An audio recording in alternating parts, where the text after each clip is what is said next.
She ran to me barefoot, dress twisted, breath caught in her throat, eyes wide with something beyond fear.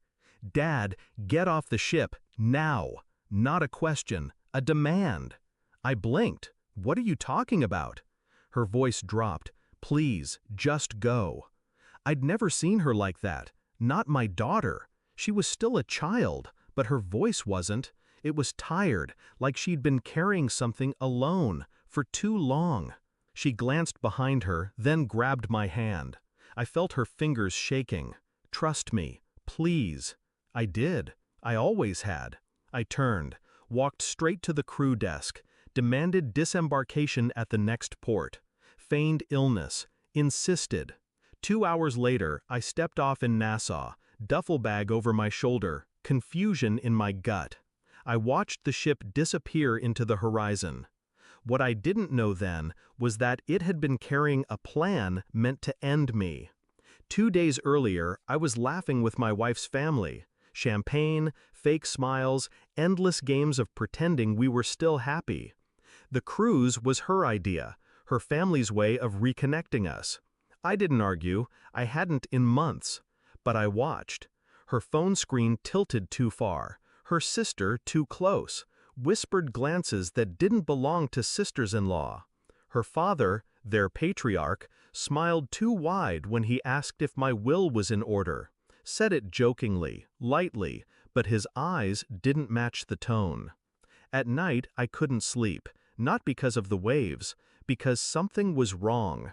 In the way they spoke to each other when they thought I was out of earshot. In how no one ever let me be alone with my daughter. In how my keycard once failed at the cabin door when I knew I hadn't demagnetized it. I told myself I was imagining it. But somewhere deep down, I knew I wasn't. Back on land, I rented a room with a view of the docks. I stared at that horizon like it owed me an answer.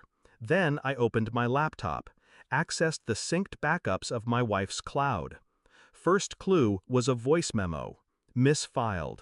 Her sister's voice, half whispering, "He'll be out of the way before they dock. No autopsy at sea, no mess, just done." I didn't feel panic, not rage either, just calculation. I searched deeper, deleted texts, encrypted folders. Inside them, correspondence with a lawyer. Insurance policies with inflated beneficiaries. Not for her father, and her. Photos of me sleeping, time-stamped. One labeled, "Final night, meds kick in at 10 p.m." I remembered the drink her sister handed me that night, how I'd felt dizzy, heavy. I'd thought I was tired. I was being dosed. I booked a flight home, made copies, mailed them to 3 separate places. Insurance fraud, attempted murder, conspiracy. But I didn't call the police, not yet, because I hadn't spoken to her, not as me, not as the man who wasn't supposed to still be breathing. She walked into the house 2 days after the cruise returned, saw me on the couch, dropped her bag, froze. "You're supposed to be gone?" I finished. Her mouth opened, closed, no sound came out. I held up my phone, pressed play. Her voice, her father's, the sister, all of it. She backed up like I'd pulled a weapon. In a way, I had. "You planned it," I said. "Every detail." Her voice cracked. "I didn't want to. Dad said it would be clean." I laughed. Just once. Cold. Empty. "I know what clean looks like," I said. "This was sloppy." I didn't call the police. I called her father.